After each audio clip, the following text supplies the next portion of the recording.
So what more, perhaps, could President Obama be doing? And what does the instability in Egypt mean for the U.S.? Joining us now from Providence, Rhode Island, is former Undersecretary of State Nicholas Burns. Nick, good morning to you. Good morning. The President of the United States says that Egypt should transition to a new government. Hosni Mubarak says President Obama just doesn't get it. In your mind, how poorly or how well has the White House handled this crisis to this point?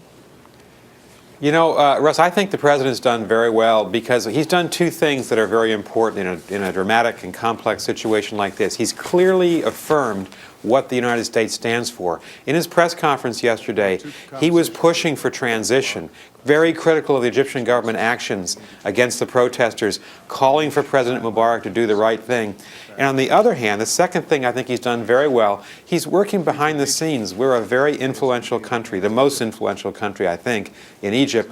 We have a close relationship with the Mubarak government. He's using that influence to try to nudge Mubarak, as I see it, out of power. So I think this balance of public statement, quiet diplomacy has been effective so far. You talked about this behind-the-scenes maneuvering that's going on. As someone who's been in the middle of this before, kind of give us an idea of what's being discussed. Oh, I think, the stakes are very high for the United States. So obviously the White House and the State Department are very concerned that the concrete interests that we have there, Egypt's peace with Israel for 30 years, the fact that Egypt is supportive of the U.S. countering al-Qaeda, the fact that Egypt is helping us to block Iran, we don't want to lose that, any transition away from Mubarak to a new government. But on the other hand, there's something very important happening in the Arab world, from Tunisia to Egypt, perhaps even to other places. People want to be free. They're protesting, largely peacefully, for a better future. And the U.S. needs to be behind them and supportive of them, and I think the president has been. So we have a real difficult balancing act here. Yeah. But again, I think the administration has it just about right. Well, let me ask you this. President Mubarak, again, has said that President Obama doesn't understand Egyptian culture and that Mubarak cannot just leave office. What options are at Mr. Obama's disposal if Mubarak does decide to stay? You know, dictators often say, I've got to stay because if I leave, there'll be chaos. That's the response of dictators. I think what the president can do is use the influence of the United States to indicate to President Mubarak, you've lost control of your streets, you're losing control of your government.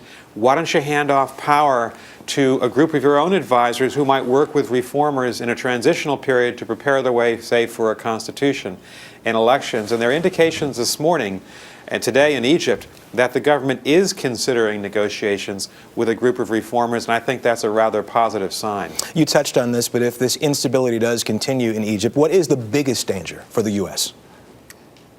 Oh, I think the biggest danger for the U.S., the worst case scenario, if you will, is instability leading to more violence, leading to more suffering by the people, and perhaps a radical government coming into power. I actually don't think that's likely.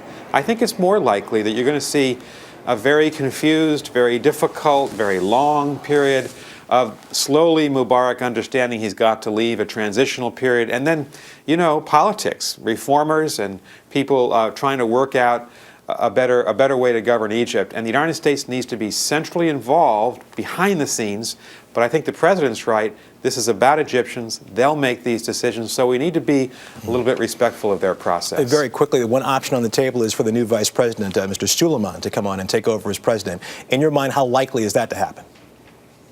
I think it may be the most likely scenario that President Mubarak has to leave.